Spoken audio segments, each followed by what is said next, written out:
silencio, por favor, que nos vayamos acomodando. Primero que todo, darles las gracias por su extraordinaria asistencia.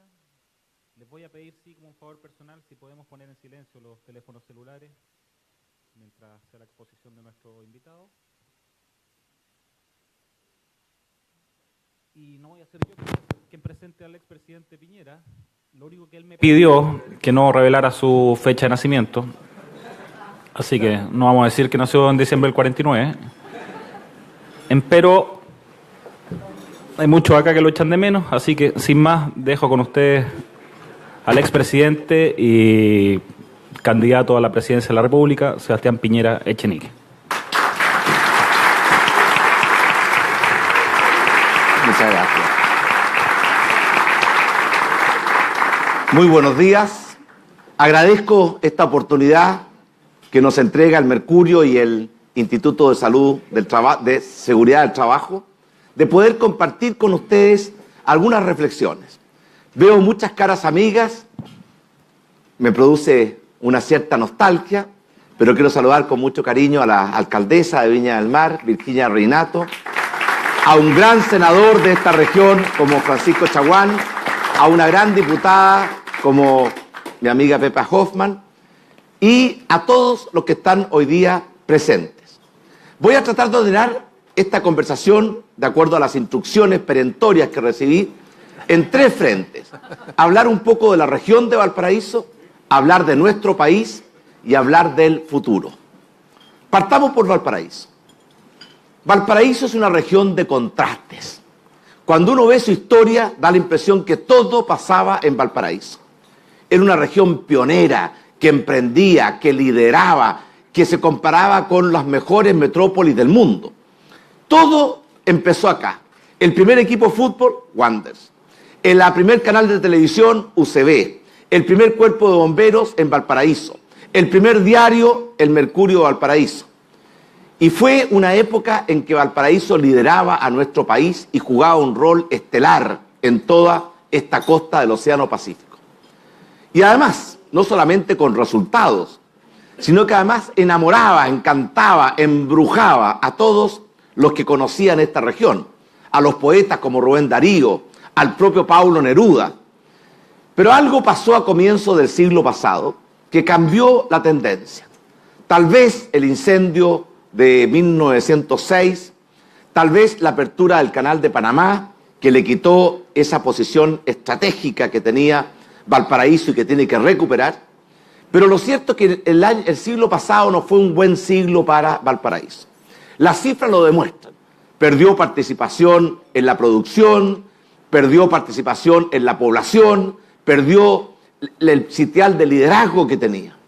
Pero las cosas no tienen por qué seguir siendo así. Y por eso yo pienso que el siglo XXI tiene que ser el siglo de Valparaíso. Esta es una región que tiene un potencial inmenso y ustedes lo conocen mejor que nadie.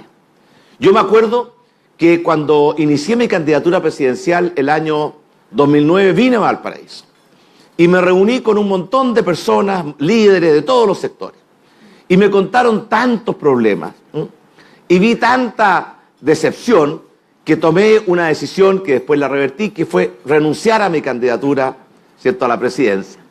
Porque a veces es cierto que se respira un aire de pesimismo, de frustración, de queja.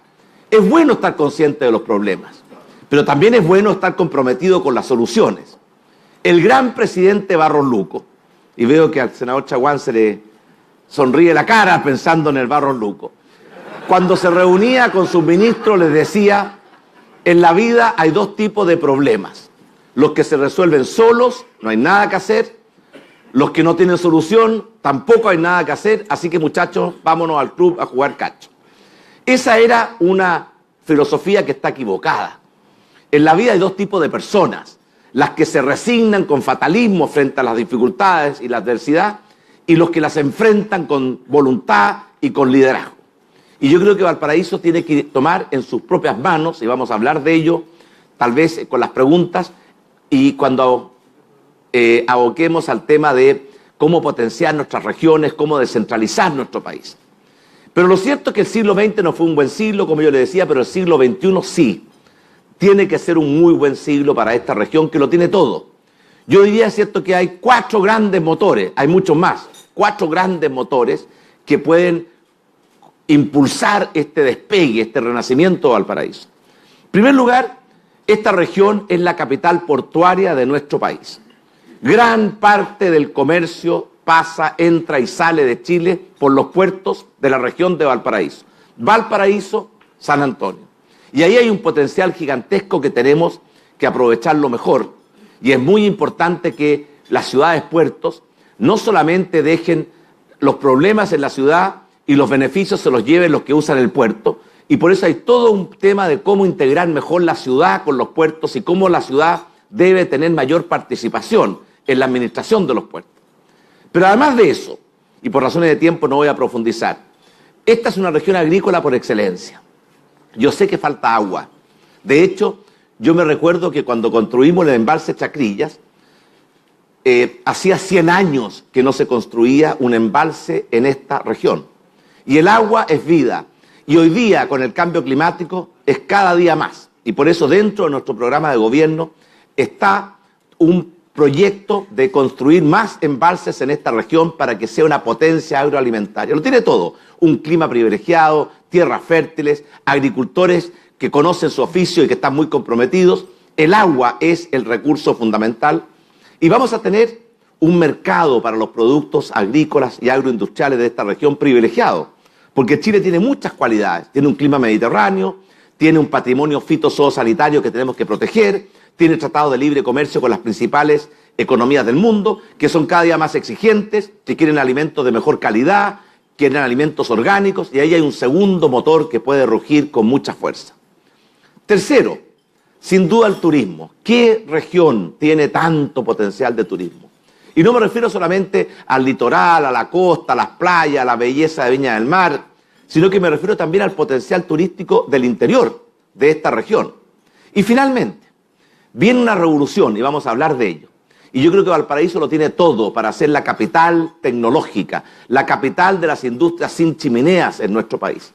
Porque la gente, ¿qué quiere cuando esta nueva generación de industrias que son innovación, emprendimiento, tecnología, no quieren probablemente estar en una ciudad saturada como es Santiago, pero sí quieren estar en una ciudad que tenga infraestructura, que tenga cultura, que tenga deporte, que esté cerca de los aeropuertos internacionales, que tenga vista al mar?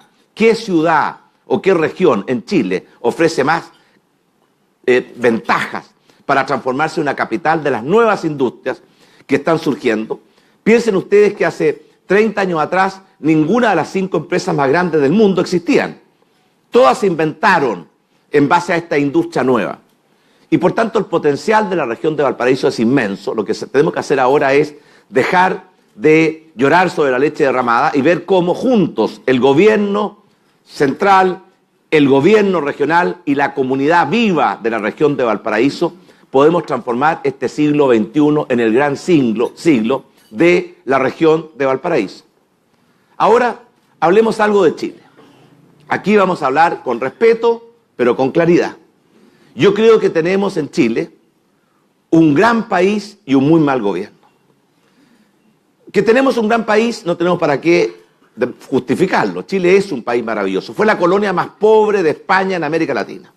Y con el esfuerzo de generaciones y generaciones logramos transformar a esta pequeña y extensa franja en el país con mayor desarrollo, con mayor ingreso per cápita de América Latina. Sin embargo, hoy día estamos experimentando un grave tropiezo. Yo lo digo con respeto, pero con claridad. Yo creo que tenemos un muy mal gobierno. Y no lo digo con alegría, porque todos queremos lo mejor para Chile. Lo digo con pena, pero con fundamentos. Para ser breve, ¿qué nos está pasando? Un país que no crece, que no crea trabajos, que destruye los buenos trabajos, que no mejora los salarios, que no enfrenta la creciente crisis de la salud, en que la educación está sin norte, en que la delincuencia está creciendo y a veces fuera de control. No es un país que vaya por buen camino. Y algunos tratan de culpar de esto a la economía mundial, e incluso últimamente he escuchado la tesis de que este es un fenómeno estructural.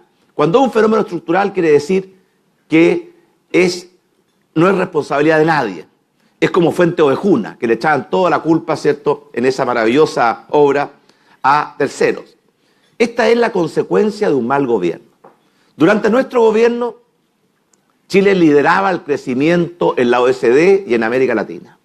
Hoy día estamos, ¿cierto?, en las posiciones, ¿cierto?, de retaguardia. Es el mismo mundo, son las mismas condiciones. Y por lo tanto, los resultados son muy pobres. Pero no solamente los resultados son pobres. La gente, ¿cierto?, que es muy sabia, se formó una impresión. Le voy a dar solamente un dato para no aburrirlos. Cuando nosotros dejamos el gobierno en marzo del 2014, 2 de cada 3 chilenos creían que Chile iba por el camino correcto. Y 3 de cada 4 chilenos pensaban que Chile estaba avanzando o estaba avanzando. Hoy día, poco más de 3 años después, es justo al revés. 2 de cada 3 chilenos creen que vamos por el camino equivocado y 3 de cada 4 chilenos piensan que Chile está estancado o retrocediendo. ¿Qué pasó en 3 años? Que perdimos esa posición de liderazgo, de dinamismo, y estamos en esta situación de estancamiento, de mediocridad, que genera tanta frustración, tanta desesperanza. No es algo que sea un designio de Dios, no es responsabilidad del resto del mundo, es porque no estamos haciendo las cosas bien. Podríamos entrar en detalle, pero yo pienso que la forma en que se ha conducido este gobierno, las 3 grandes reformas estructurales, la tributaria, la laboral, la educacional, van en la dirección equivocada y están causando una tremenda estancamiento en nuestra economía. Por ejemplo, hace 3 años que la inversión cae en forma absoluta y hablamos de promover el crecimiento, promover la inversión y hacemos justo lo contrario. Hace 3 años que la productividad en nuestro país, en lugar de ser un motor que aporta al crecimiento, es un lastre que frena el crecimiento, porque está cayendo. En consecuencia, si tenemos malos resultados y además tenemos, ¿cierto?, mala opinión de la gente, lo lógico, lo natural es pensar que vamos por un camino equivocado y tenemos que reflexionar cómo enmendamos el rumbo y cómo recuperamos la senda del progreso y del desarrollo. Gobernar es muy difícil, y yo lo sé y lo experimenté en carne propia.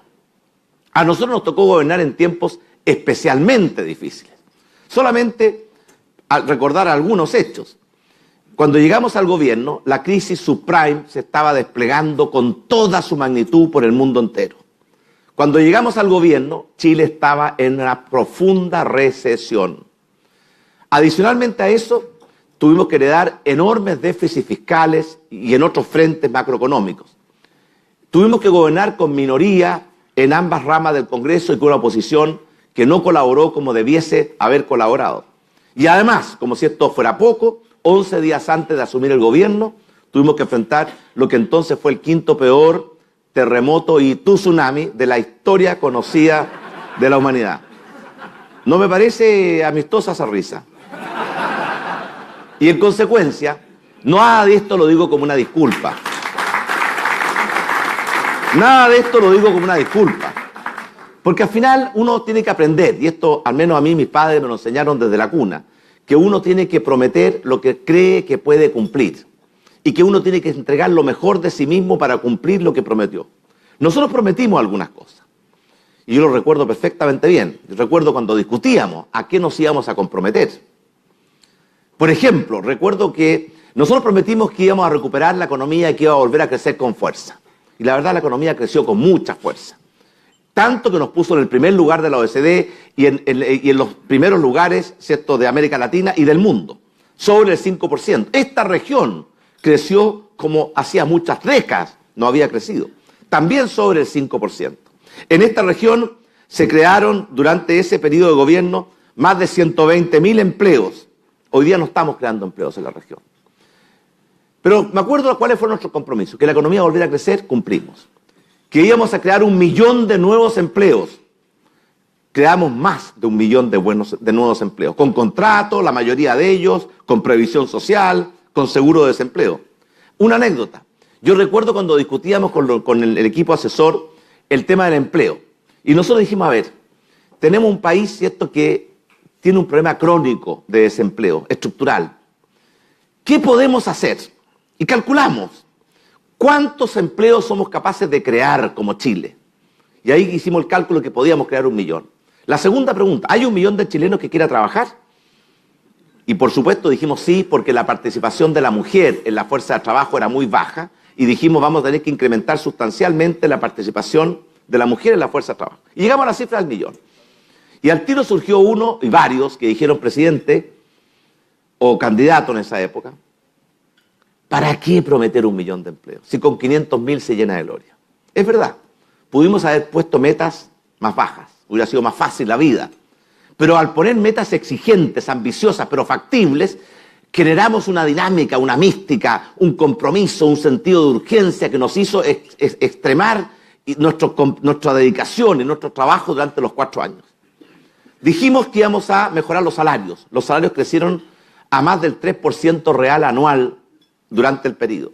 Dijimos que íbamos a reducir la pobreza. Redujimos la pobreza a la mitad. Dijimos que íbamos a reconstruir nuestro país y en 4 años logramos reconstruir casi el 100% de lo que el terremoto y el maremoto habían, y no me voy a equivocar con el maremoto, habían destruido. Y por tanto ahí están los logros, ahí están compromisos exigentes, claros, precisos. Este gobierno también hizo compromisos, lo que pasa es que se olvidaron. Hubo compromisos de crecimiento, ¿quién se acuerda de ellos? De creación de empleo, ¿quién se acuerda de ellos? Y por lo tanto yo creo que es muy importante saber, gobernar es muy difícil, pero también no da lo mismo quien gobierne. Los problemas son graves y serios. Hay algunos gobiernos que los hacen más graves aún y otros gobiernos que avanzan en la solución de esos problemas. Por eso nosotros en esta campaña presidencial estamos haciendo también el ejercicio y nos hemos comprometido a hacer estas metas. Nuestra gran meta, y nos hemos fijado un horizonte de 2 gobiernos para darle una proyección, es que Chile antes del año 2025 sea un país que esté entre los 30 países de mayor desarrollo humano en el mundo, que haya derrotado la pobreza y que haya superado el subdesarrollo. Podemos ser el primero, ojalá no el único, en lograr esas metas. Pero no hemos fijado otras metas más contingentes. Duplicar la capacidad de crecimiento respecto a este gobierno. Duplicar la capacidad de crear empleos respecto a este gobierno. Duplicar la capacidad de subir los salarios respecto a este gobierno. Duplicar la capacidad de reducir la pobreza respecto a este gobierno. Y podríamos hablar del programa, en la página web nuestra está las bases programáticas, que no es el programa, pero sí son las bases, los criterios, los objetivos, los instrumentos que vamos a utilizar. Por todo esto, yo creo que tenemos un mal gobierno, pero tenemos un país maravilloso. Y no confundamos lo uno con lo otro. Igual como a veces se confunde lo público, que nos interesa a todos, con lo estatal, que es una parte de la sociedad. Por ejemplo, la educación, ¿es un bien público? Por supuesto que sí. A todos nos interesa la educación. ¿Significa porque es público, el Estado tiene derecho a monopolizar el sistema educacional, a expulsar a la sociedad civil? Definitivamente no. ¿Cuándo le dimos al Estado el derecho de quitarle a los padres el derecho a elegir la educación de sus hijos y pasárselo a una tómbola? El principal responsable de la educación de nuestros niños son los padres. Y eso tenemos que entenderlo y defenderlo. Porque a veces hay algunos que piensan que no, que es el Estado. ¿Cómo no va a ser absurdo que los padres pueden gastarse su dinero en lo que quieran? Incluso, ¿cierto?, en farras. Algún gran, que se me olvida este instante, dijo que tenía una fortuna, dijo, yo me gasté toda mi fortuna en trago y en mujeres y el resto la desperdicié. Bueno, es una historia. Pero ¿cuándo le dimos, cómo no va a ser absurdo? Los padres pueden gastarse el dinero en lo que quieran, menos en lo que es más importante para la inmensa mayoría de los padres, que es mejorar la educación de sus hijos. ¿Por qué hemos sufrido esta especie de colonización intelectual? Que cosas que son obvias, de sentido común, que están en el corazón de los chilenos, tenemos que estar defendiéndolas como si fueran palabras, ¿cierto?, como si fueran palabras innombrables. Ahí tenemos un ejemplo de cómo, ¿cierto?, hay una orientación, una concepción del tipo de sociedad que queremos, en que cada vez más el Estado es el protagonista hegemónico, como ese monstruo del Leviatán, y la sociedad civil empieza poco a poco a subordinarse. Los sostenedores, ¿cierto?, que deberían ser líderes educacionales, que deben estar desarrollando libremente sus proyectos educativos. Hoy día parece que fueran como funcionarios públicos que pasan gran parte del tiempo satisfaciendo los requisitos que nadie entiende por qué de la burocracia y no pueden dedicarse a lo que realmente importa. Miren, si nosotros no volvemos a desatar la fuerza de la libertad, de la creatividad, de la innovación, del emprendimiento, no tenemos nada que hacer en la sociedad moderna del conocimiento y la información. En consecuencia, en nuestro programa de gobierno tenemos 4 principios que queremos promover, fortalecer. La libertad, que cada uno sea lo más dueño posible de su vida y lo más arquitecto posible de su destino. La justicia, que significa muchas cosas, pero a mi juicio, de todas maneras, el renovar el compromiso con derrotar la pobreza para asegurarle a todo el mundo un piso de dignidad. Pero no basta con tener un piso. Todos queremos mirar las estrellas y por tanto tenemos que también avanzar significativamente hacia una mayor igualdad de oportunidades para que la calidad de la cuna no sea el mejor predictor de la calidad de la tumba. Tercero, el progreso. Todos queremos progresar.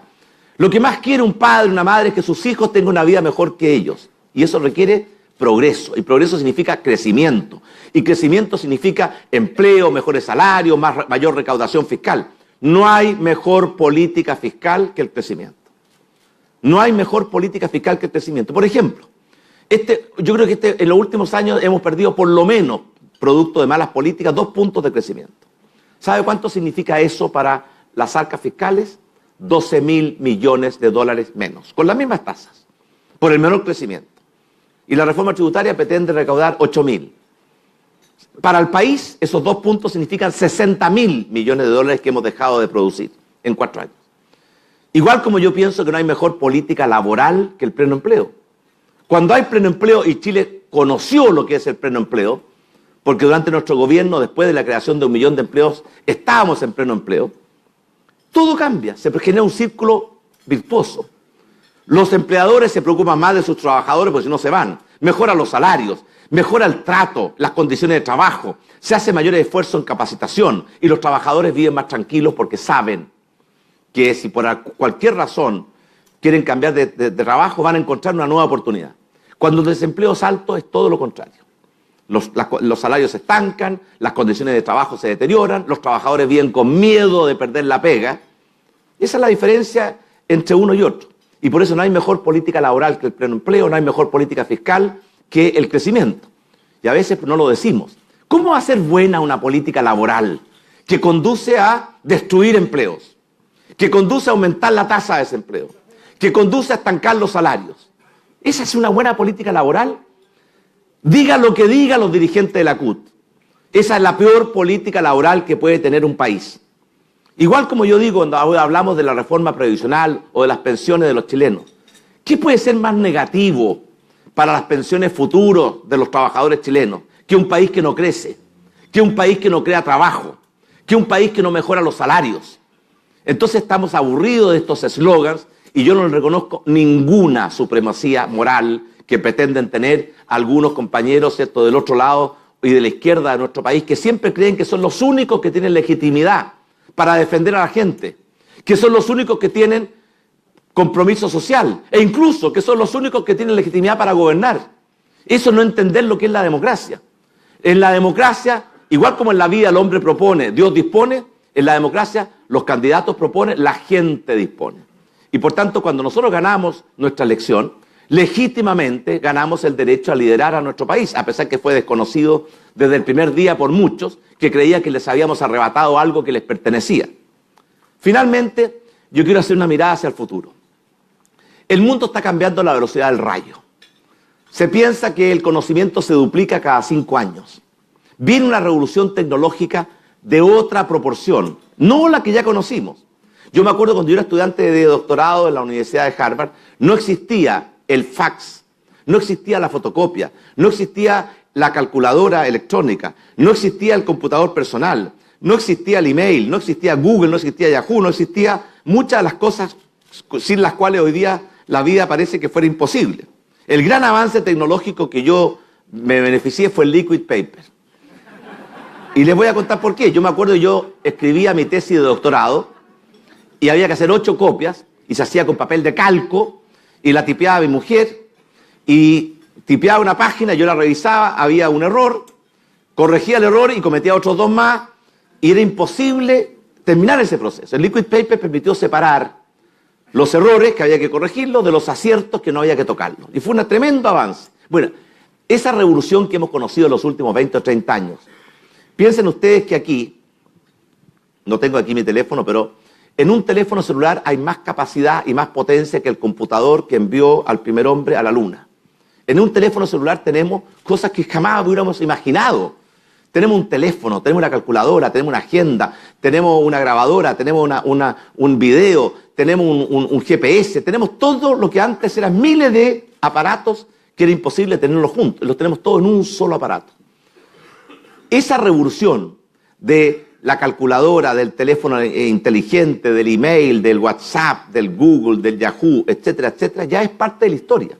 Cuando yo hablo de una revolución, estoy hablando de la que viene, que ya está golpeando nuestras puertas.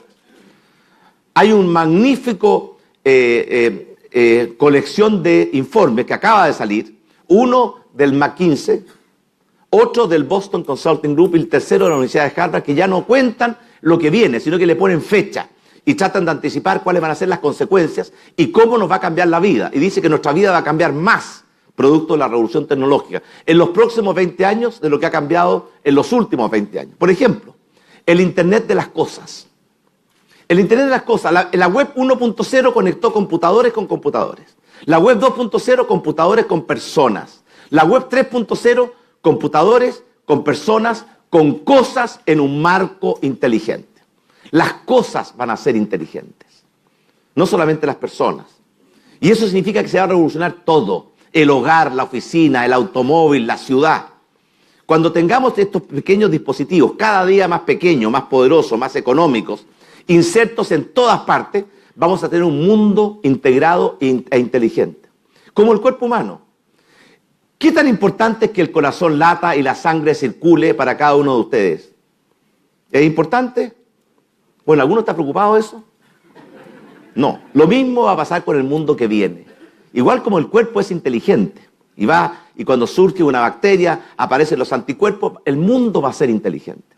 Y por tanto, las máquinas van a tener dispositivos que antes que una pieza falle le van a informar al proveedor y el proveedor va a cambiar la pieza y la máquina nunca va a parar. No como hoy día que falla una pieza de $1 y uno tiene parada una máquina de 1.000.000. Yo me acuerdo esa anécdota de una trilladora que costaba millones de dólares, que iba trillando hacia el sur y de repente se para. Y nadie la podía hacer andar. Y el agricultor que había arrendado su trilladora estaba desesperado. Y de repente un guasito le dice, yo le resuelvo el problema. Ya le dice. Entonces le dice, ya yo se lo voy a resolver. Entonces el guasito mira la máquina y ¡pum! Le pega una patada en el lugar preciso y la máquina parte y vuelve a andar. ¿Cuánto le debo? Le dice, $1.000. Pero ¿cómo me va a cobrar $1.000 esto por una patada? No, por la patada 1 centavo. Los 999 es por saber dónde pegar la patada. Y es muy cierto. Entonces ahora va a tener un mundo inteligente. El cuerpo humano va a ser inteligente.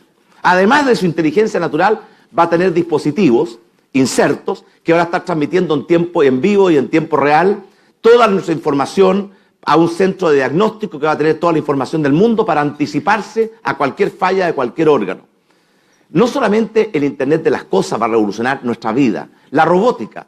Sabemos que en 20 años más la mitad de los trabajos que hoy día existen no van a existir, porque van a ser reemplazados por robots. Pero igual como se van a destruir trabajos, se van a crear otros trabajos. La pregunta es de qué lado queremos estar nosotros. ¿De dónde se destruyen o de dónde se crean? Yo me pregunto, ¿estamos preparados para lo que viene?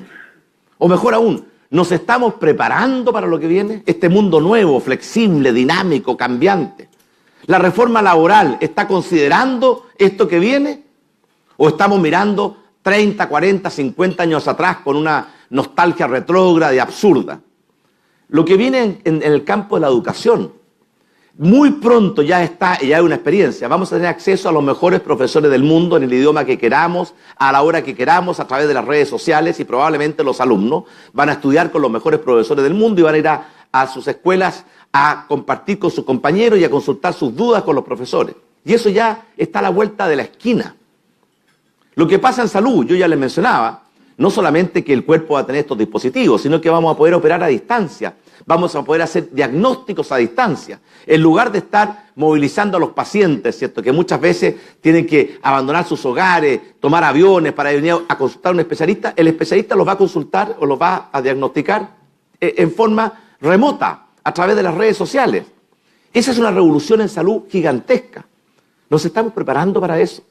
¿Estamos viendo el mundo que viene o estamos tan concentrados en el mundo que ya fue, que no somos capaces de mirar hacia adelante? Mire, podríamos seguir hablando de la revolución tecnológica, es apasionante. Yo les recomiendo francamente leer esos 3 informes porque son mucho más aterrizados. Ya no es esta cosa de lo que puede venir, es lo que viene, cuándo y cómo nos va a impactar. Mire, si cuánto ha cambiado el mundo. Veamos una cosa. ¿Cómo han cambiado la industria? La industria de la música, de los discos, de los cassettes, se acabó. ¿Por qué? Porque llegó Spotify, porque llegó un sistema que nos permite tener toda la música disponible en cualquier instante en un teléfono celular. Mire cómo cambió el mundo cómo está cambiando el mundo de los hoteles. La empresa más grande de hoteles del mundo no tiene un solo hotel, se llama B&B. La empresa más grande de transporte del mundo no tiene un solo vehículo, se llama Uber. ¿Y cómo está cambiando la industria de las comunicaciones? Hoy día, ¿cierto?, tenemos un acceso a información a cualquier medio, en cualquier parte del mundo, en cualquier instante, y no dependemos, en consecuencia, de el papel escrito. Y los diarios y los medios de comunicación se están adecuando a este mundo que viene. Mire cómo han cambiado la industria del comercio. La industria del comercio, como la conocimos, ¿cierto?, está cambiando a la velocidad del rayo, y vamos a hacer cada día más un comercio en que cada uno va a comprar y escoger y comparar, ¿cierto?, su computador, y le va a llegar probablemente con un dron el producto a su casa. Entonces toda esta tecnología nos está cambiando la forma de vivir, y va a cambiar la forma de producir, y va a cambiar la forma de relacionarnos, y va a cambiar la forma de informarnos. Y yo siento que Chile le da la espalda a esta revolución que viene. Y les quiero terminar diciendo que esta revolución tecnológica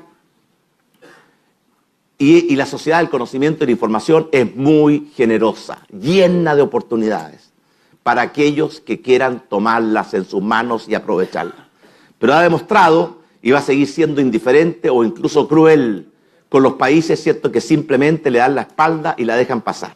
Y yo realmente creo que uno de los principales problemas que tenemos en nuestro país es que no estamos mirando este mundo que viene.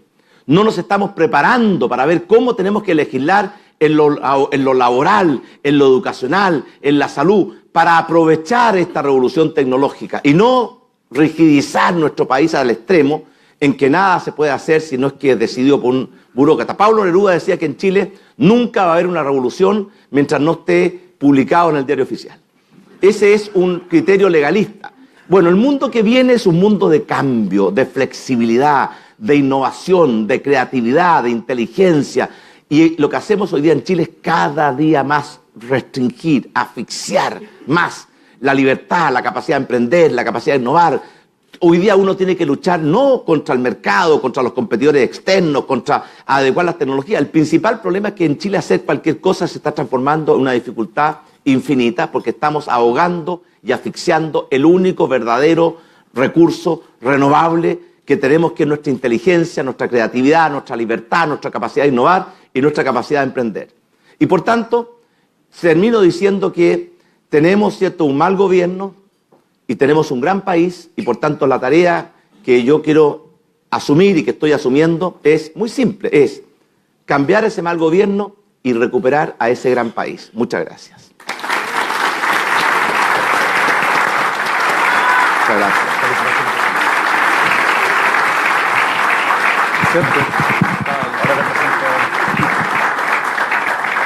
Muchas gracias. Oiga, quiero saludar al diputado Osvaldo Urrutia, que no lo he visto. Aquí está, Osvaldo.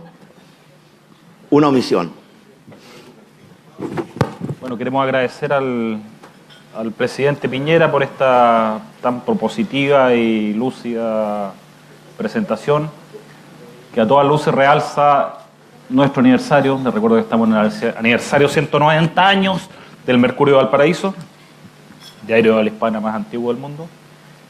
Y dejo con ustedes ahora, y les pido un aplauso también para Gustavo González, gerente general del IST, que también está de aniversario, cumple 60 años. Muchas gracias. Bueno, la verdad que estamos hoy día muy contentos de contar con la presencia del presidente Piñera. Creo que nos ha ilustrado de forma extensa respecto a su visión de país. Y nosotros como IST, Instituto de Seguridad del Trabajo, también hemos sido pioneros. Fuimos creados hace 60 años atrás por empresarios, cuando la realidad del país era muy distinta, la tecnología era muy distinta y cuando en general no habían sistemas de salud, básicamente había sistemas públicos y la tasa de accidentabilidad estaba sobre el 35%, lo cual indicaba que teníamos un problema muy grave. Sin embargo, los empresarios de esa época, agrupados en la CIVA, decidieron tomar el toro por las astas y generar una iniciativa que hoy día se habla mucho de asociación público-privada, se habla mucho de no lucro, de solidaridad. Sin embargo, crearon un sistema innovador que hasta hoy día está vigente, ha sido muy exitoso y ha permitido llegar a tasas de accidentabilidad de 4%, o sea, 4 de cada 100 trabajadores al año tienen un accidente contra los 35 que habían en esa época. Y además ha creado todo un sistema de recuperación de la salud ante un accidente en base a hospitales propios y sistemas de atención propios. Yo creo que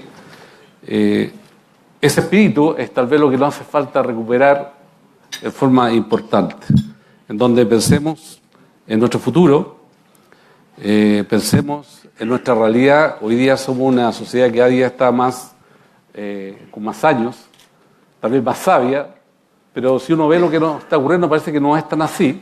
Entonces tal vez, presidente, nos quisiera preguntarle qué pasa si tenemos hoy día una sociedad en donde el promedio de edad es más alto, sin embargo los problemas que nos aquejan y uno empieza a ver la historia como que son los mismos de siempre. O sea, empezamos a ver que la desigualdad, en definitiva, temas de corrupción, temas que hoy día son el pan de cada día, han estado en la historia del mundo siempre. Entonces, si hemos desarrollado una tremenda tecnología, hemos desarrollado una tremenda capacidad, creo que hoy día tenemos una mayor educación, tenemos muchas cosas más. Sin embargo, será algo intrínseco al ser humano, ciertos elementos que nos azotan permanentemente y que nos impiden realmente alcanzar una vida más satisfactoria para todos.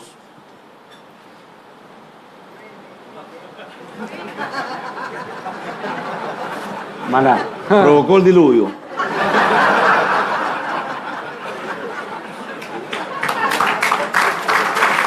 Oiga, quiero saludar al alcalde Daniel Morales de Limache y al alcalde José Sabat de Villa Alemana, con quien estuvimos ayer compartiendo. Y si hay algún otro que quiera ser saludado personalmente, párese y lo saludo con mucho gusto. Mire, el hombre tiene el pecado original desde el comienzo y eso nos va a acompañar siempre. Y por tanto no pretendamos crear el paraíso en la tierra. Hay muchos a lo largo de la historia que han prometido construir el paraíso en la tierra y nos han entregado un verdadero infierno.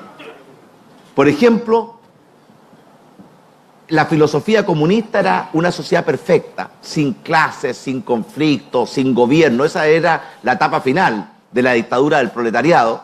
Y miren lo que nos entregaron. Y por tanto tenemos que convivir con la naturaleza humana.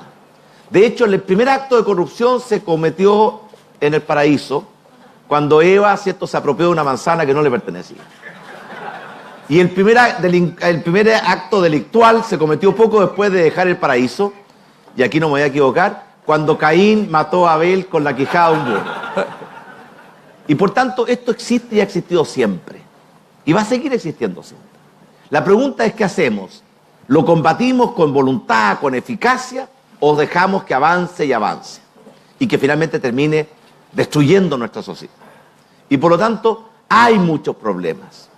Yo le voy a decir, además de los problemas tradicionales que usted me menciona, yo no tuve tiempo de decir, pero los desafíos que vamos a tener que enfrentar nosotros de aquí hacia adelante, además de la revolución tecnológica, son muchos otros, nuevos. El cambio climático ya es una realidad. Acaba de salir el 9º informe del panel de expertos de Naciones Unidas, que ya, ¿cierto?, en forma categórica dice que el cambio climático ya está en marcha y que definitivamente el hombre tiene una responsabilidad grande en ese cambio, y que además hace un modelo que predice para el año 2020, 2030, 2040 lo que va a ocurrir. Y en Chile, el Departamento de Geofísica de la Universidad de Chile y también un departamento de la Universidad Católica han hecho un modelo para Chile, dividiendo a Chile en 5 macrozonas, y están prediciendo desde hace bastante tiempo lo que nos va a pasar. Cambió el clima en nuestro país. Y eso es un desafío gigantesco. Cuando Diego Almagro llegó a Chile y celebró la primera misa en Copiapó, hablaba de los bosques de San Francisco. Yo fui a ver los bosques de San Francisco, no queda nada. Cambió, el desierto avanza y avanza. El régimen de lluvias está cambiando, la sequía ya no es un fenómeno solamente de las regiones del norte, hoy día se extiende, ¿cierto?, hasta el canal de Chacao. Y por tanto tenemos un desafío climático gigantesco que va a cambiar muchas cosas, va a cambiar la estructura productiva, va a cambiar probablemente va a cambiar, ¿cierto?, el asentamiento de las poblaciones. Ese es otro fenómeno que tenemos por delante. Fíjense ustedes que el acuerdo de Kioto, que fue el primer acuerdo para controlar las emisiones de gases de efecto invernadero, no me gusta mucho la palabra Kioto.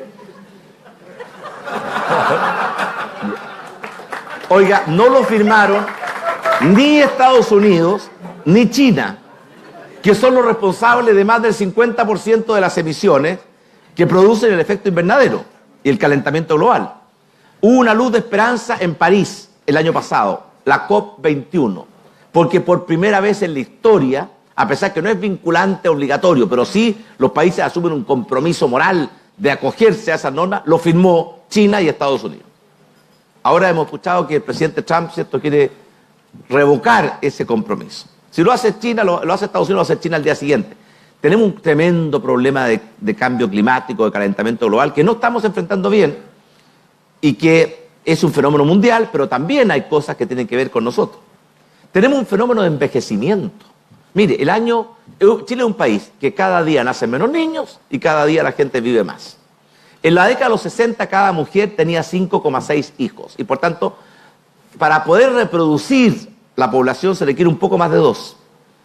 Porque los padres ya son adultos, si tiene 2 hijos, hay alguna posibilidad que uno de ellos no llegue a la adultez y por tanto ni siquiera alcanzamos a reemplazar a los 2 padres. Se requiere más de 2. En esa época era 5,6, década de los 60, y vivíamos 60 años. Hoy día, 50 y tantos años después, es 1,8 y tanto. Y por tanto no nos estamos ni siquiera reemplazando. Y la expectativa de vida está llegando a los 90 años. Entonces un país con menos niños y con más vida significa un país que envejece a la velocidad del rayo. Y el envejecimiento trae consecuencias enormes sobre el sistema de pensiones, sobre el sistema de salud, sobre el tipo de ciudad que queremos construir. Ese es otro fenómeno, el fenómeno demográfico, que vamos a tener que hacernos cargo porque ya se está acelerando y es una cosa que está aquí. O sea, los desafíos grandes, distintos a los tradicionales que usted mencionó, son inmensos. Y por eso requerimos, ¿cierto?, que este país despierte. Una vez, en una novela, Solzhenitsyn contaba cómo en la década de los 90 había unos burócratas en una pieza oscura, llena de humo, que estaban haciendo el plan quinquenal, planificando la economía en un mundo en que la planificación, ¿cierto?, no tenía ningún sentido porque el mundo cambiaba a la velocidad del rayo. Y Solzhenitsyn, en una frase muy maravillosa, dice que uno de ellos se para y le dice, por favor, ¿cierto?, ¿cómo podemos estar aquí encerrados en esta pieza oscura? Abramos las puertas y las ventanas y veamos cómo en el resto del mundo ya está saliendo el sol. Lo mismo le pasa a Chile. Chile está muy encapsulado en una discusión absurda, ¿cierto?, en puros consignas y eslogans. Por ejemplo, el lucro. Si lucro es abuso, estamos todos en contra.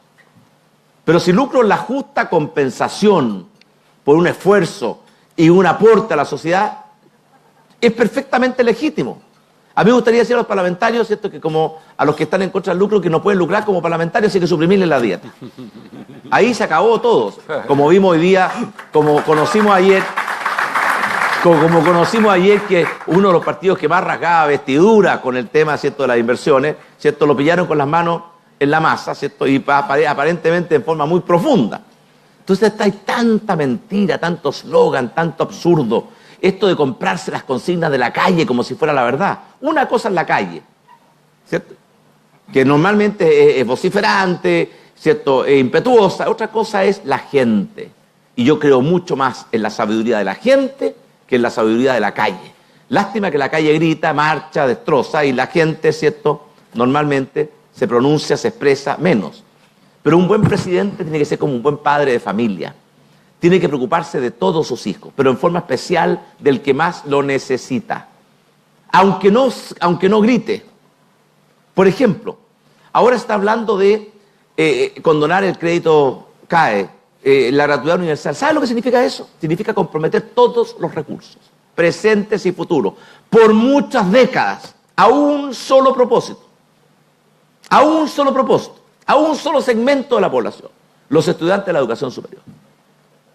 Yo les quiero decir, tienen muchos derechos, pero hay otros chilenos que también tienen derechos y que también merecen la ayuda del Estado. Y yo, si soy presidente, no me voy a olvidar de los 2 millones de chilenos que siguen viviendo en la pobreza, porque hemos reducido la pobreza, pero todavía hay 2 millones de chilenos que viven en la indignidad de la pobreza. No podemos olvidarnos de esos millones de enfermos que se mueren esperando una atención. 25.000 se murieron esperando una atención. No podemos olvidarnos de los pensionados que quieren y merecen una mejor vida y una mejor pensión. No podemos olvidarnos de las víctimas de la delincuencia. 1 de cada 3 hogares chilenos que quieren y merecen vivir en paz. No podemos olvidarnos de los niños de nuestro país, como si hubieran desaparecido. Y ahí los tenemos, ¿cierto?, bajo la protección del Estado, en el Sename, ¿cierto?, que realmente es una cosa indigna, por mencionar algunos ejemplos. Entonces, esta idea de lanzar cosas y consignas, ¿cierto?, esta sociedad que cree que tiene solo derechos y que no tiene deberes, y todos creen que el único derecho que existe es el de ellos, y algunos lo creen más que otros, y con tal de conseguir sus aspiraciones están dispuestos a sacrificar a todos los demás. ¿Qué solidaridad, qué idealismo, qué justicia, qué equidad? Hay una demanda que en el fondo significa, ¿cierto?, cerrarle la puerta en la cara a los enfermos, a los pobres, a las víctimas de la delincuencia, a los niños. Y por lo tanto yo creo que hemos caído en una discusión falsa, pobre, de puros eslogans, y falta más coraje, falta más valentía para decir las cosas como son. Porque si no, ¿cierto?, aquí, miren ustedes, la nueva mayoría se compró todas las consignas de la calle y sembró los vientos, y hoy día está cosechando las tempestades. Y encima hoy día viene el Frente Amplio, le quita las consignas y la deja desnuda. Entonces tenemos realmente que darnos cuenta que muchas de las cosas, ¿cierto?, que gritan en las calles no es lo que el país necesita, no es lo que es justo, no es lo que un buen gobierno debiese hacer. Y esa es una tarea que es cultural, que es pedagógica, pero tenemos que hacer comprender a los chilenos, ¿cierto?, que no podemos pretender vivir, ¿cierto?, como ricos, ¿cierto?, si mientras no logremos tener el nivel de desarrollo que le ha permitido a esos países vivir como tal. Yo el otro día escuchaba al ministro del Interior, cuando se discutió el tema de la jornada de trabajo, que decía, mira, los países que trabajan menos son desarrollados. No, ministro, está al revés, pues. Los países desarrollados trabajan menos. Es justo al revés. Entonces hay mucha cosa en la discusión política que nosotros tenemos que empezar a enfrentar, porque de lo contrario, esta tendencia hacia la mediocridad, ¿cierto?, va a ser imparable. Expresidente.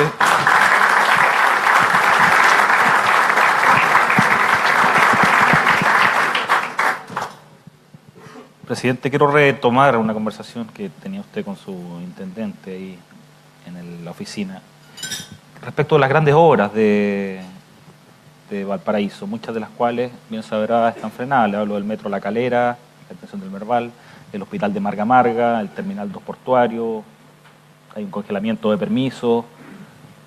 ¿Cómo ve usted ese fenómeno, sobre todo en esta región, y cuáles proyectos cree que puede sacar adelante? Bueno, sin duda que hay una enorme cantidad de proyectos que la región necesita, y estamos conscientes de ello. Por lo demás, ¿cierto?, el senador Francisco Chaguán me conversa de ellos, ¿cierto?, a veces con demasiada frecuencia. La diputada Pepa Hoffman también me recuerda muchas veces, el diputado Morales. Así que estamos muy conscientes de qué es lo que la región necesita. Necesita muchas cosas. En el fondo necesita lo que necesita Chile. necesita, ¿cierto?, más y mejores empleos, necesita mejor salud, necesita mejores hospitales, más médicos especialistas, necesita mejor conectividad, necesita más agua. Estamos claros en lo que necesita. Yo le digo una cosa, nada de eso va a ser posible si Chile no recupera su capacidad de crecer. Porque todas las fuentes de déficit fiscal y aumento del endeudamiento ya las utilizó este gobierno hasta el límite. Y no las podemos utilizar más. O sea, no es cuestión de sigamos con el déficit, sigamos con el endeudamiento, no. Llegamos a un límite en que un paso más y nos van a quitar nuestra clasificación de riesgo y simplemente ya no vamos a dejar de crecer. Nos vamos a empezar, ¿cierto?, a achicar y a entrar en una profunda recesión. Y por tanto, la cosa no es simplemente querer. Uno puede querer muchas cosas. Yo me acuerdo cuando era niño y nos preguntaban nuestros padres, ¿cierto?, ¿qué quieren para la Pascua? Y todo, bicicleta, monopatín, auto, ¿cierto?, una polola, todo lo pedíamos. Bueno, en querer o en pedir no hay engaño. Pero hacer este país para poder seguir avanzando va a tener que ordenarse. Va a tener que recuperar su capacidad de crecer. Va a tener que recuperar su compromiso con hacer las cosas bien. Y no simplemente hacer puro desequilibrio. Es tan fácil para un presidente legislar ahora y que lo paguen los próximos. ¿Qué más fácil que el último día del presidente decir yo hago un reajuste a las pensiones del 100%? ¿Qué me importa a mí? El próximo presidente verá cómo se las arregla. Bueno, ese es el camino equivocado. Ese es el camino equivocado, ese es el camino de la demagogia, ese es el camino del populismo. ¿Qué queremos? ¿Queremos empezar a seguir el camino que llevó a Venezuela, el país más rico de América Latina, ¿están muriéndose de hambre? ¿Queremos seguir el camino que durante mucho tiempo siguió Argentina, que era uno de los 5 países más ricos del mundo a comienzos del siglo pasado, más rico que Alemania, más rico que Francia, y que tuvo una crisis casi terminal? Entonces, yo sé que hay muchos proyectos, pero no es cuestión, ¿cierto?, que una región o una persona identifique sus problemas y sus aspiraciones. Eso es lo más fácil de todo. Hay que hacerlo, naturalmente, para saber. Lo difícil es cómo hacer. Y yo le digo una cosa, el próximo gobierno va a tener una tarea muy, muy dura. Mire, al gobierno que yo tuve el honor de encabezar le tocó reconstruir a Chile después de un terremoto provocado por la naturaleza. Al próximo gobierno le va a tocar reconstruir a Chile después de un terremoto provocado por la nueva mayoría.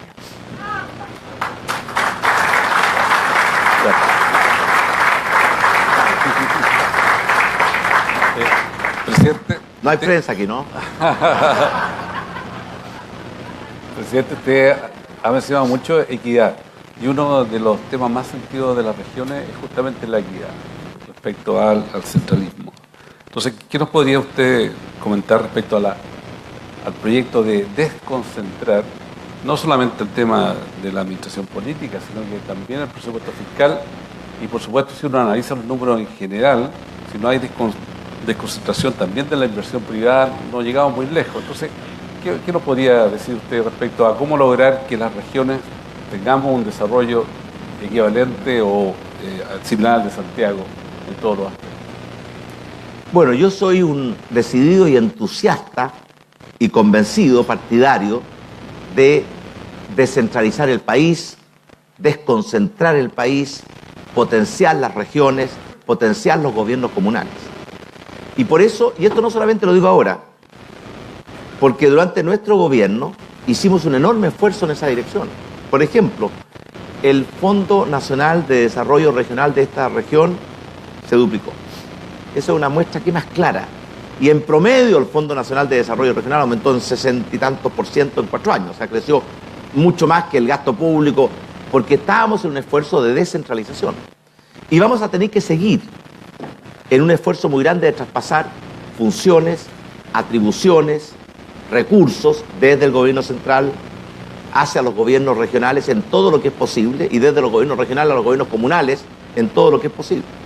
Pero junto con ello,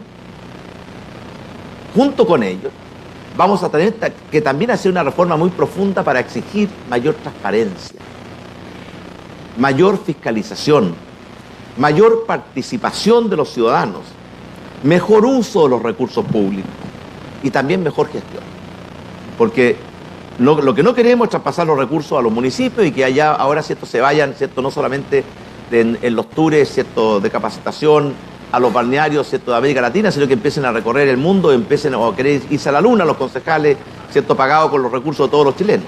Entonces también hay un proceso de mayor responsabilidad, mejor preparación, mejor gestión. Nosotros, ¿cierto?, dentro de nuestro proyecto está crear una academia que va a ser, ¿cierto?, en parte virtual y en parte real, con convenios con universidades, de formación de los funcionarios a nivel regional y a nivel comunal.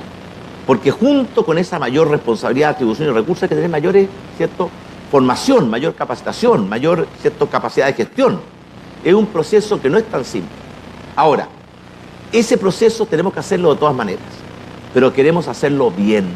Lo que no queremos es un nuevo Transantiago, ¿cierto?, en nuestro proceso de descentralización y desconcentración. Y les quiero decir algo, aquí la gente habla mucho. Por ejemplo, ¿quién es el que realmente se preocupa de los pobres en nuestro país? Según algunos. La nueva mayoría, ¿no? ¿Verdad? Bueno, durante el primer gobierno de la presidenta Bachelet, la pobreza aumentó. Durante nuestro gobierno la pobreza se redujo a la mitad. ¿Qué es más importante? ¿Hablar, contar, denunciar o sacar a 1 millón de chilenos de la pobreza como lo hicimos nosotros? Entonces aquí hay tanto mito. Pero sí, yo sí creo que tenemos que, y podríamos hablar de esto en detalle, lo hemos conversado mucho con los parlamentarios, tenemos de hecho un grupo de trabajo que ha avanzado enormemente en cómo hacer una descentralización, una desconcentración inteligente que produzca resultados. Porque el objetivo último no es la descentralización, es un medio para potenciar a los ciudadanos, para aumentar su capacidad de participar, de aportar y para mejorar su calidad de vida. Hay un grupo, y si ustedes van a la página web, ya publicamos las bases de lo que va a ser nuestro programa en materia de descentralización y desconcentración. Presidente, en términos electorales, 2 preguntas en una. La primera,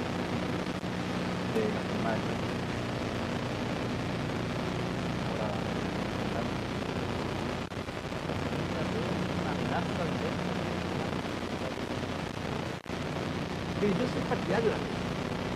De hecho, la ley de primaria la aprobamos por razones.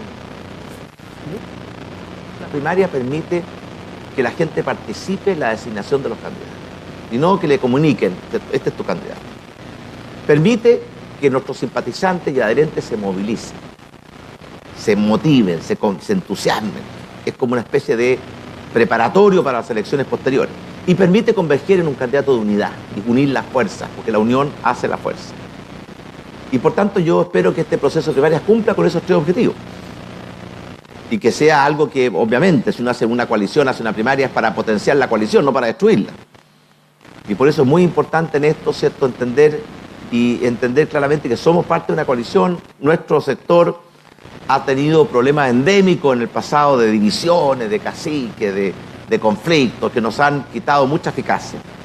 Ahora, ¿cierto?, yo creo que espero que hemos aprendido la lección, tenemos una coalición que está organizada, que tuvo un muy buen resultado en las elecciones municipales, que ha logrado organizar primarias. En el frente, ¿cierto?, la situación es muy distinta. Ahora, el Frente Amplio, que si usted me lo ha preguntado hace un mes atrás, yo le he dicho ninguna posibilidad. ¿Tiene alguna posibilidad de llegar a la segunda vuelta? Yo creo que sí las tiene. Yo creo que sí las tiene y todos estamos viendo las encuestas. Ahora, nadie tiene, ¿cierto?, la bola de cristal. A uno cuando es candidato hay 2 cosas que a mí antes me molestaban, ahora me producen mucha risa. Es cuando alguien llega y dice, mira, yo no sé nada de política, pero yo sé lo que piensan. Y yo le digo, no haberte conocido antes. Me hubiera ahorrado tanta encuesta, estudio, focus group.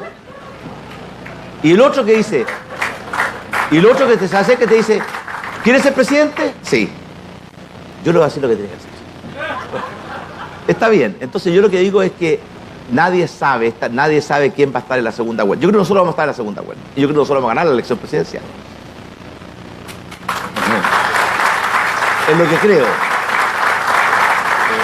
Pero estamos preparados para enfrentar a quien quiera se nos ponga al frente. Quien quiera ser el candidato de la nueva mayoría, o si es del Frente Amplio, ahí estamos preparados. Tenemos un equipo, tenemos una misión, tenemos un programa, tenemos un proyecto y tenemos un candidato extraordinario.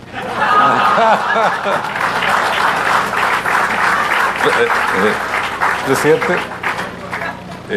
Usted mencionó que uno de los principales logros de su gobierno fue reducir la pobreza. Bueno, aquí tenemos una pregunta de la alcaldesa Reginato respecto a uno de los principales problemas que tenemos en la región en este aspecto, que es, y la pregunta es, ¿qué propuestas tiene usted para abordar las soluciones habitacionales para las familias vulnerables que viven aún hoy en campamentos y que esperan años por su casa? Ese es un problema serio, más o menos el déficit de vivienda en nuestro país, viviendo no solamente cuantitativo, sino que también cualitativo, viviendas que no están a la altura, son como 600.000. Y más o menos se agregan 80.000 familias nuevas todos los años. Y por tanto, para reducir el déficit hay que construir las viviendas para las nuevas familias que se van formando y para el stock de familias que o no tienen vivienda o están viviendas que no están a la altura. Antes de ayer estuve en Antofagasta y fui a ver al padre Felipe Berrío, que es muy amigo mío, que está en La Chimba. Y él me decía, mire, si los campamentos no se van a acabar nunca. Porque en el fondo uno desaloja un campamento, como se hizo, por ejemplo, y me acuerdo de la participación del senador Chaguán con el campamento 1 forestal. Parcela 11. La parcela 11 de forestal. Ahora dice, mire, lo que pasa es que como estamos teniendo tanta migración, uno erradica, un campamento le entrega la vivienda definitiva y llegan los nuevos migrantes, ¿cierto?, que ocupan ese lugar como una especie de sala de espera hasta tener soluciones definitivas. Porque la verdad es que yo me acuerdo que los campamentos, ¿cierto?, si uno calcula cuántas familias estaban en campamento y cuántas soluciones habitacionales se han entregado a esas familias, no deberíamos tener campamento. Lo que pasa es que es un proceso dinámico. Pero definitivamente tenemos que hacer un esfuerzo enorme porque una vivienda propia es el sueño. Dice que el casado casa quiere. Es un lugar donde se forma un hogar, donde vive una familia. Imagínense lo indigno que puede llegar a ser cuando tienen que vivir de allegado, que no pueden molestarse, que no pueden levantar la voz, que están siempre en una situación precaria, o en campamentos sin agua potable, sin electricidad. Es una condición muy indigna. Y por tanto, ahí hay una tarea que si una vivienda genera no solamente una solución habitacional, genera un ambiente más favorable para que una familia pueda desarrollarse. Yo digo una cosa, yo creo que los 3 instrumentos más poderosos para derrotar la pobreza, las desigualdades excesivas y muchos de los males de nuestra sociedad son trabajo, que todos sepan que si quieren van a poder trabajar. Educación, que tengan una educación que le dé las herramientas para desarrollarse en el mundo moderno, que es mucho más a esta altura que saber leer y escribir, multiplicar y dividir. Es mucho más. Y en tercer lugar, una familia consolidada. La familia es el antídoto más poderoso para enfrentar muchos de los males de la modernidad. Una familia fuerte es la mejor herramienta para luchar contra la deserción escolar, contra la delincuencia juvenil, contra la drogadicción. Así que trabajo, educación y familia son 3 prioridades que yo siento que están en el corazón de lo que nuestro gobierno va a priorizar. Pero en el tema de los campamentos hoy día tenemos la cifra de total de familias que tenemos en campamentos. ¿Ah? En esta región es la región de más campamentos de Chile. Viña del Mar y Valparaíso. Y además, ¿cierto?, están en lugares poco seguros, ¿cierto?, sin acceso a muchos servicios, los incendios son devastadores, etc. Mire, nosotros en nuestro gobierno entregamos 800.000 soluciones habitacionales, incluyendo la reconstrucción del terremoto. ¿Cuántas familias hay en Chile? Más o menos son poco más de 4 millones. O sea, 1 de cada 5 familias chilenas obtuvo su solución habitacional durante nuestro gobierno. Y por tanto ese es un tema central.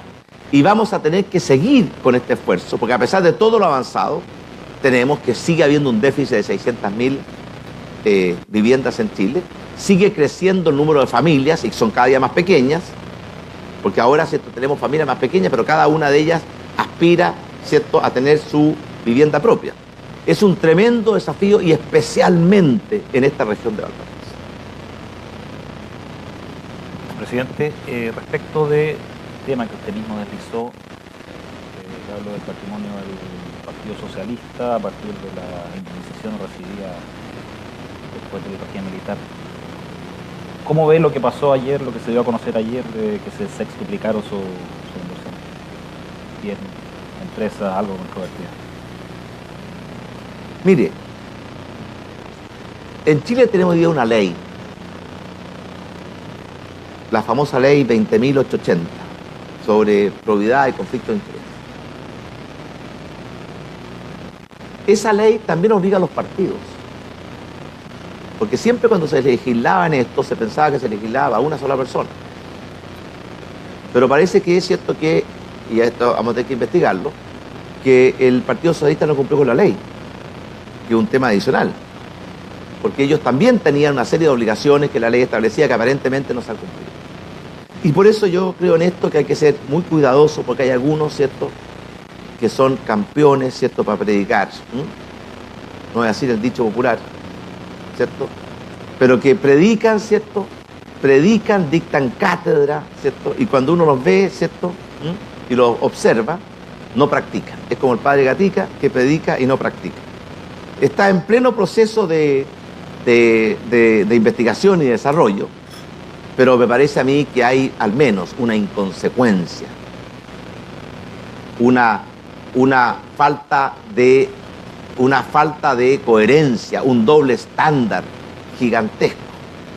Y yo lo digo aquí claramente, yo no le reconozco ninguna supremacía moral como ellos pretenden tener, ni en la defensa de la democracia, ni en la defensa de los derechos humanos, ni en la preocupación social por la gente más vulnerable, ni mucho menos en la defensa de la libertad, a los que se creen que son los únicos que tienen esas cualidades. Y cuando lo observamos y vemos, por ejemplo, que hay algunos partidos que son parte de la nueva mayoría, que ni siquiera son capaces de criticar dictaduras como la cubana, como la venezolana, ni siquiera la de Corea, yo digo, por Dios, que hay poca coherencia y poca consecuencia, y lo que hemos conocido ayer tal vez es una muestra más de esa incoherencia, y creo yo que es bueno revelarlo y develarlo. Presidente, un tema que tiene que ver con el mercado. En general, se dice que tenemos una alta concentración de mercado y es uno de los temas que tiene que ver con la competitividad y el acceso y cómo, en definitiva, hacer un negocio y particularmente cómo se ven afectados las pymes. Aquí tengo una pregunta de Alan Smith, agente de aduana Smith y compañía. Dice, en su gobierno usted generó las medidas para el impulso competitivo, algunas de las cuales favorecían a las grandes empresas, a las cuales nos opusimos muchas pymes del área logística, considerando esa experiencia y los múltiples casos de abuso de las grandes empresas. ¿Qué medidas promovería para impulsar la economía? Mire, yo creo en la economía social de mercado. Pero para que la economía social de mercado funcione bien hay un elemento fundamental, tiene que haber competencia. Porque toda la justificación moral y lo que le da la eficacia a la economía social libre de mercado es una sola, que los empresarios compiten por quien produce mejores productos de mejor calidad y a menor costo y por tanto satisfacer mejor a los consumidores. Ese es el sentido. Cuando los empresarios compiten por quién tiene mejores productos, quién tiene mejor tecnología, quién produce productos, ofrece productos a menor costo, todo eso redunda en beneficio de la sociedad. Cuando los empresarios se coluden y lo que hacen en el fondo es aprovechar ese poder monopólico para abusar de la gente, pierde toda la legitimidad moral y toda la eficacia de la economía social. Por eso es esencial luchar contra todo tipo de colusión y proteger siempre la libre competencia. Ahora yo sé que a todos nos gusta tener cierta libre competencia de nuestros proveedores, pero mercado regulado de nuestros consumidores. Es una tendencia natural de las personas. Esto tiene que ser parejo. Y muchas de las medidas que nosotros implementamos apuntaban precisamente a asegurar mejor competencia. ¿Cómo se asegura la competencia? En primer lugar, mientras más abierto el país, más competitiva es la economía. Porque tienen que compiten no solamente los empresarios locales, tienen que competir contra cualquier otro empresario en cualquier parte del mundo que pueda satisfacer o entregar un producto de mejor calidad y de menor costo. Y eso favorece a los consumidores. Pero también se protege la competencia con transparencia. Por ejemplo, dentro de nuestro proyecto de gobierno es que vamos a hacer algo que es perfectamente consistente con la economía libre social de mercado, que es asegurar mejor información. Por ejemplo, las farmacias. Nosotros vamos a exigir a todas las farmacias que sus precios de cada producto, del genérico y del bioequivalente, estén en una página web entendible. Porque uno muestra información y uno se mete y hay millones de información. Cuando hay demasiada información, uno no accede. Para que cada persona pueda entrar a su computadora, a su teléfono personal y diga qué medicamento quiero y quiero saber en qué comuna quiero yo que me coticen. Aprieta 2 teclas y le va a aparecer el precio de ese medicamento en todas las comunas que él seleccionó en las distintas farmacias. Eso es transparencia. No atenta contra la libertad, pero sí genera transparencia y por tanto genera mayor competencia. Y lo vamos a hacer en muchas industrias. Porque parte importante de que para que funcione bien la economía libre es que haya competencia y que haya información oportuna, simple, veraz y accesible. Y muchos de los mercados donde hay abusos son mercados oscuros, porque nadie sabe, porque comparar los precios, por ejemplo, de los medicamentos es imposible. Métase usted a las páginas web. Está hecho para que nadie pueda hacerlo. O comparar los precios, ahora hemos avanzado mucho en eso, comparar los precios de muchas cosas, de la ISAPRE, ¿cierto? Entonces, competencia internacional, más información y una autoridad atenta, ¿cierto? Nosotros creamos el CERNAC financiero precisamente para poder evitar que se cometan abusos en muchos servicios que antes no eran parte importante de la canasta, como son los servicios financieros, los créditos de consumo, ¿cierto? Los créditos comerciales, las compañías, los servicios telefónicos, etcétera, etcétera. Y por tanto avanzar en esos caminos es muy importante para que nuestra economía social de mercado y libre merezca el adjetivo de libre y de social y no solamente se quede por el mercado. Sebastián, le tengo acá un par de preguntas sobre el puerto. Partiendo por la que hace... A todo esto, oiga, el tema, yo quiero ser muy franco, pero ¿el tema del honorario es responsabilidad del Mercurio o del IST? El IST. Pero le pasamos ayer el cheque a Chaguán. Oiga, Chaguán. Nosotros pagamos en especie, presidente. Oiga, prefiero hacerlo gratis. Don Sebastián, la siguiente pregunta es del presidente de la Liga Marítima de Chile y excomandante en jefe de la Armada, don Miguel Ángel Vergara, que está sentado a vuestra izquierda.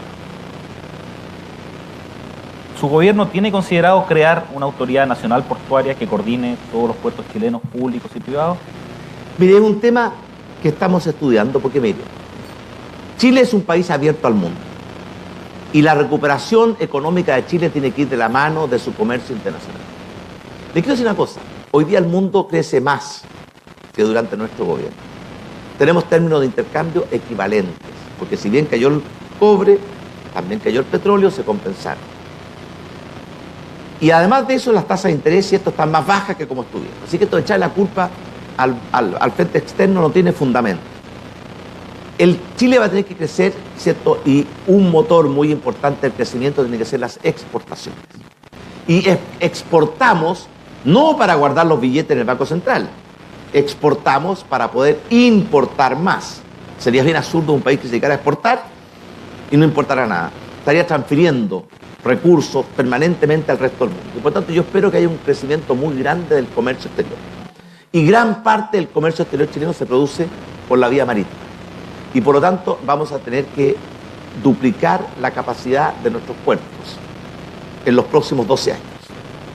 Y para eso, ¿cierto?, tenemos dos mecanismos. Uno es mejorar la eficiencia con que operan los puertos, que todavía puede mejorar significativamente. Y la otra, ¿cierto?, es que vamos a tener que construir nueva infraestructura portuaria. Además, ahora viene un desafío nuevo, que con la ampliación del Canal de Panamá vienen los barcos post-Panamá. Y el primer país en la costa del Pacífico que pueda atender y servir a esos barcos post-Panamá va a tener una ventaja comparativa muy grande. Se está pensando en un muelle, un tercer muelle flotante en Talcahuano. Curiosamente, los dos primeros muelles de Talcahuano, ¿saben ustedes quién los construyó?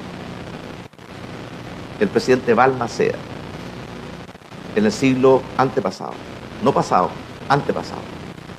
Y por lo tanto, el tema de los puertos es un gran tema y hay un grupo importante trabajando. Yo sé que hay un proyecto de un puerto de gran escala y sé también, ¿cierto?, que los dos candidatos, ¿cierto?, están los dos en la región de Valparaíso, así que yo les puedo asegurar que el puerto de gran escala se va a construir en la región de Valparaíso.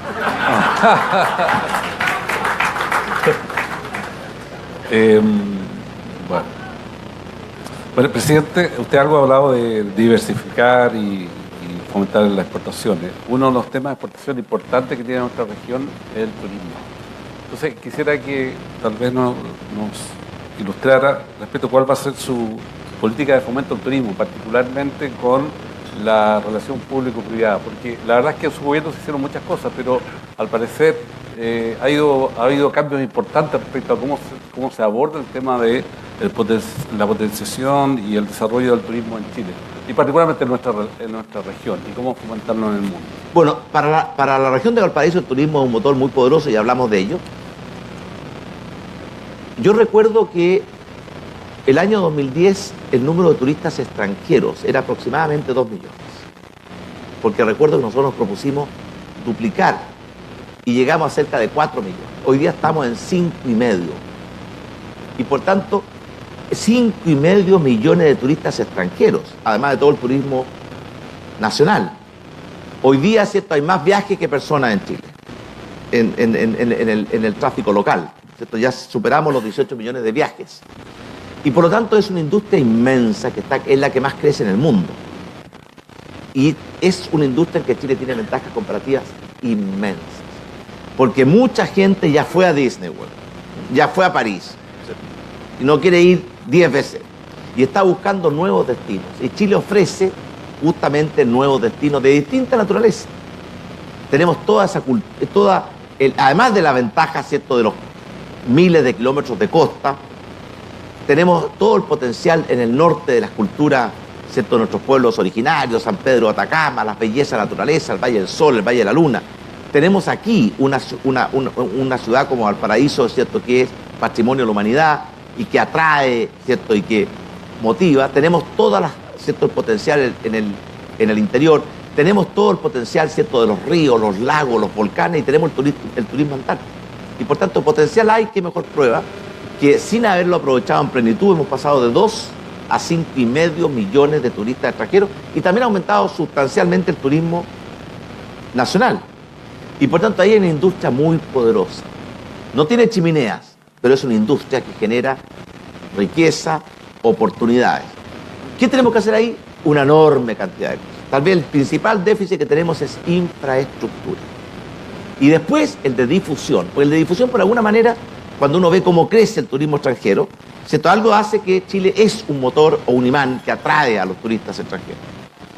Ahora, ¿cierto?, la principal contribución al turismo son, ¿cierto?, la política cambiaria argentina, ¿cierto?, porque hace, ¿cierto?, que los malls han sido la principal atracción del turismo en los últimos tiempos. Como vemos que vienen, ¿cierto?, los argentinos. Pero ahí hay una industria que crece en el mundo a 10% promedio anual y que Chile tiene un potencial enorme. Yo podría hablar de cosa a cosa. ¿Dónde están los principales problemas? Tenemos problemas de infraestructura, de conectividad, de falta de infraestructura hotelera, de falta de regularizar los estándares. La gente, ¿cierto?, quiere saber exactamente qué compra. Lo que a la gente no le gusta es la incertidumbre. Tenemos también, ¿cierto?, que difundir mejor nuestro país afuera. Y tenemos que mejorar, ¿cierto?, todos nuestros pasos fronterizos. Porque cuando una persona, ¿cierto?, se demora 5 horas en pasar, ¿cierto?, la aduana del Libertador, yo siempre me recuerdo que cuando la presidenta Cristina Fernández me decía a mí la construcción del túnel, ¿cierto?, el túnel de baja altura, ¿cierto?, ¿cuánto va a ahorrar el túnel de baja altura? 40 minutos. Pero, presidenta, su burocracia lo hace perder horas. Vamos a ganar 40 minutos después de invertir 60 millones de dólares para pegarnos un plantón de 5 horas en la aduana. Entonces, primero mejoremos la aduana, que es mucho más fácil, y eso fue lo que se hizo con una modernización tremenda, y a pesar de ello no está funcionando como debe funcionar. Así que facilitar el acceso de los turistas extranjeros a Chile va a ser algo fundamental. En fin, el turismo sin duda es muy poderoso, podríamos hablar mucho de ello, pero por razones de tiempo, yo los invito a que vean, ¿cierto?, y que además que nos aporten, ¿cierto? Pero nosotros tenemos un capítulo en la página web que está por tema. Uno de ellos es turismo, donde hay un grupo de gente muy grande que está trabajando y que ha planteado un plan muy concreto, y yo creo que es muy necesario. Presidente. Mire, uno de los temas que tiene que ver con el desarrollo y particularmente el crecimiento que hemos tenido en los últimos 25 años es la inmigración. Nos gustaría, presidente, que usted nos ilustrara cuál es su visión respecto a los inmigrantes, qué políticas se van a generar, cómo lo vamos a abordar, porque cada vez son más. Mire, la ley de migraciones de Chile es de los años 70, 75. Nosotros presentamos un proyecto de ley porque esa ley está totalmente obsoleta. No tiene nada que ver el mundo de hoy día con el mundo de entonces. En esa época la migración era una cosa excepcionalísima. Hoy día es un fenómeno universal. Presentamos un proyecto de ley que no pudimos empujarlo con la fuerza que quisiéramos porque nos frenaron. Tuvimos una huelga legislativa el último año en el Congreso. La consigna fue no aprobar ni un proyecto. De ahí se quedó el nuevo Sename, ahí se quedó la Subsecretaría de Derechos Humanos, ahí se quedó, ¿cierto?, el proyecto, el CAE, ¿cierto?, la nueva modificación del CAE, porque nosotros sí hicimos la primera, que fue bajar la tasa de interés del 7 al 2, la modernización de la Cancillería, proyecto presentado, muchas más. Y siempre se dijo, no, vamos a presentar otro proyecto, la agenda corta antidelincuencia, ¿qué más? Y muchas más. Nos produjo una huelga legislativa el último año. O sea, que la consigna era, ni un proyecto le vamos a aprobar a este gobierno. No es el rol de los parlamentarios hacer huelgas legislativas. Y por lo tanto, ¿cierto?, nosotros presentamos esta ley, el gobierno la retiró, se comprometió a presentar una nueva que no lo ha hecho. ¿Cuál es la filosofía que nosotros queremos hacer? Primero los principios y después vemos cómo lo implementamos. Chile siempre ha sido un país abierto, integrado, ¿cierto?, acogedor. Hemos recibido muchas migraciones. Migraciones europeas, los croatas, los alemanes, ¿cierto?, migraciones palestinas a comienzos del siglo pasado, cuando, ¿cierto?, en Palestina estaba bajo el dominio o el yugo, ¿cierto?, del Imperio Otomano, y muchos palestinos, especialmente los palestinos cristianos, se sintieron, ¿cierto?, restringidos en sus libertades y migraron, y muchos de ellos llegaron a Chile y vivieron una colonia. Es la colonia más grande de Palestina, fuera de Palestina, la que tenemos en Chile. Migraciones de peruanos.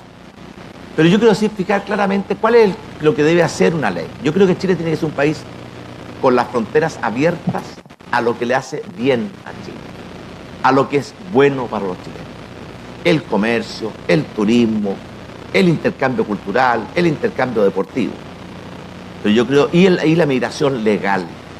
Pero yo creo que Chile deberá cerrar sus fronteras. No es fácil, pero debe avanzar en esa dirección a todo lo que le hace mal a Chile. Por ejemplo, debe tratar de frenar el acceso de delincuentes a nuestro país, que solo vienen a delinquir. Ahora, algunos inmediatamente, porque todo se tergiversa, que los únicos delincuentes son extranjeros, por supuesto que no, también tenemos delincuentes locales. Pero si uno tiene la opción de frenar que vengan bandas que solo vienen a cometer delitos, lo vamos a hacer. Frenar o cerrar nuestra frontera a la delincuencia, al narcotráfico, al crimen organizado, al contrabando, a la migración ilegal. Es algo que me parece de toda lógica. Todos los países tienen que tener una política migratoria inteligente. No cerrarse. Chile nunca se ha cerrado. Chile ha sido un país muy acogedor y además hay muchos chilenos también, recordemos, que viven fuera de Chile y también queremos que los traten bien en sus respectivos países. Pero no tenemos por qué tener una frontera tan laxa y criterios tan débiles que permiten que cualquiera entre a Chile. Y, por ejemplo, mejorar los sistemas de información. Si una persona ha cometido un delito en su país, es prófugo de la justicia, tiene problemas pendientes, ¿por qué lo vamos a dejar entrar a Chile? Si sabemos que una banda viene a cometer delito, como por ejemplo, todas estas bandas que están clonando las tarjetas de crédito son bandas que vienen de países del este de Europa y que si uno investiga lo puede anticipar y por tanto vamos a tener un filtro mejor en quién entra y quién no entra a Chile, para que entre todo lo que es bueno para Chile y por tanto que entren las personas que vienen, migrantes, que vienen a incorporarse a la sociedad chilena, a aportar a la sociedad chilena, a comprometerse con Chile, sí. Dejar entrar a Chile a gente que viene con el único propósito de cometer delitos, ¿cierto?, o de introducir la droga, o de traer crimen organizado, por supuesto que no. Y por eso va a ser tan importante, dada la situación chilena, proteger mejor nuestras fronteras.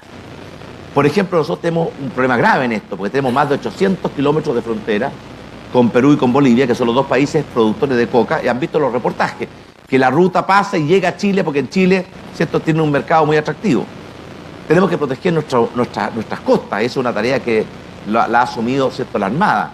Pero proteger mejor nuestras fronteras. Nosotros hicimos el plan Frontera Norte Segura, que fue básicamente no tener esa enorme frontera que era absolutamente permeable y que dejaba pasar a todo. Y en algunos lugares está la aduana aquí y el centro como el Colchane, ¿cierto? Y a 100 metros pasan, y ¿cierto?, con total indiferencia, lo que no queremos que entre a Chile. Así que hacer simple, abrir nuestras fronteras, porque Chile siempre ha sido un país abierto y acogedor a lo que le hace bien a Chile, y hacer lo humanamente posible por cerrar con candado las fronteras a todo aquello que le hace mal a Chile, como la delincuencia, la drogadicción, el narcotráfico, el contrabando, el crimen organizado y la migración ilegal. Esa va a ser la columna vertebral de la nueva ley de migraciones que vamos a impulsar. Y que por lo más ya está presentada. Y que vamos a tener que ajustarla porque han pasado muchos años desde entonces. Pararon todo, así fue. Presidente, yo sé que lo primero que hizo usted en la mañana fue leer El Mercurio del Paraíso, pero se le refresco la portada, lo de abajo. Lo leí anoche en la página web. Lo de abajo.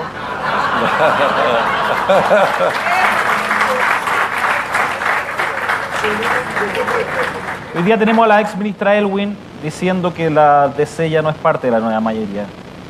¿Quién más ha indicado que usted, que viene de una familia de DC, para decirnos qué opina del fenómeno demócrata cristiano, qué opina de la candidatura de Carolina Goich y cómo es posible conquistar ese centro político en una eventual segunda vuelta? Usted se fijó que antes me preguntó por alguno de los contendores de la primaria y yo omití esa pregunta. No es por un problema de Alzheimer, sino que no me voy a referir a mis contendores.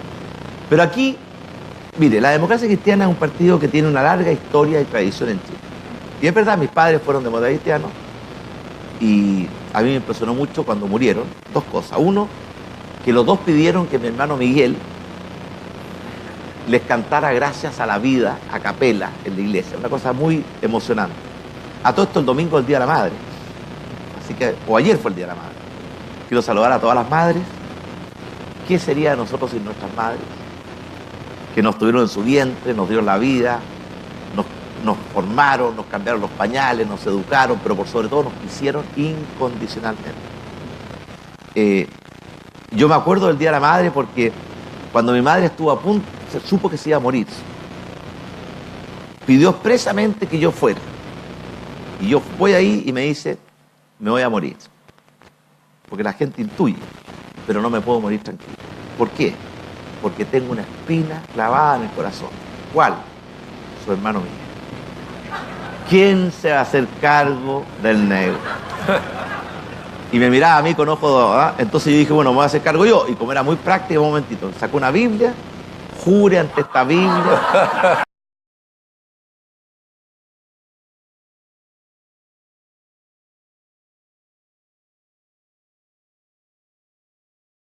De Megavisión vi que el negro decía que una pensión digna eran 500 lucas. No sabe lo que le va a costar esas palabras. Por la boca muere el pez. Pero la democracia cristiana, mire, la democracia cristiana en todas partes del mundo, y especialmente el Partido Comunista, lo que tenemos en Chile es una anomalía. Y yo quiero decir, cierto, que la democracia cristiana y todos sus diputados, senadores, incluyendo su actual presidenta, han apoyado y han aprobado todas las reformas que este gobierno ha propuesto. Y por tanto, a veces yo veo que son oposición en los diarios y oficialistas en el Congreso. Me gustaría que fuera al revés, que fueran oficialistas en los diarios y hagan su verdadera oposición a lo que creen que está mal en el Congreso. Y por tanto, hoy día da la impresión que están viendo la luz del sol. Me parece bien, más vale tarde que nunca, pero, ¿cierto? Yo pienso que la nueva mayoría que le ha hecho tanto daño a Chile es la nueva mayoría. Y aunque digan, ¿cierto?, que ya no son parte de la nueva mayoría, fueron parte de la nueva mayoría cuando pasó la retroexcavadora.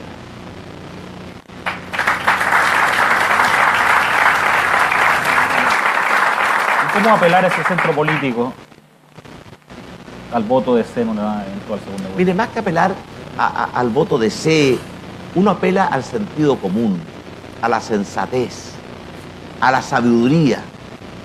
Si los chilenos saben que vamos por un camino equivocado. Y saben que el candidato a la nueva mayoría no es el que va a corregir el camino, ni mucho menos el de Frente Amplio. Y por tanto vamos a apelar, ¿cierto?, a sentimientos muy profundos, ¿cierto?, el sentimiento de moderación, de responsabilidad, de sensatez, de sentido común, de amor a Chile y sacarlo, ¿cierto?, de este pantano, porque nosotros ya hemos tenido, cuando nosotros ganamos las elecciones presidenciales, el año 2009, sacamos la mayoría, más de la mitad de los votos de Chile. O toda esa mitad, ¿cierto?, eran de derecha. Obvio que no. Sacamos una enorme cantidad de votos de centro. Y los votos de centro no le pertenecen a nadie. Y la coalición Chile Vamos es una coalición de centro o de centro derecha, ¿cierto? Y por tanto vamos a aspirar no solamente a los votos tradicionales de Chile Vamos, sino que vamos a aspirar, como lo hicimos el año 2009, y lo conseguimos, a una mayoría mucho más amplia de chilenos, que por lo más la vamos a requerir, porque no es solamente una elección presidencial, también tenemos elección parlamentaria y elección de Corte. Y la meta nuestra, y aprovecho para plantearlo, es que en esta región Chile Vamos elija 3 senadores, 8 diputados. Y espero que ese signo de asentimiento que hace doña Pepa Hoffman y el diputado, que ya se fue el diputado, no, ahí está el diputado, que se me esconde justo aquí, oiga, y el senador Chaguán, que ese asentimiento, ¿cierto?, sea un compromiso y que estén dispuestos a hipotecar la cabeza al cumplimiento de ese compromiso. ¿Con qué garantía? Su cabeza. ¿Podemos mejorar la garantía?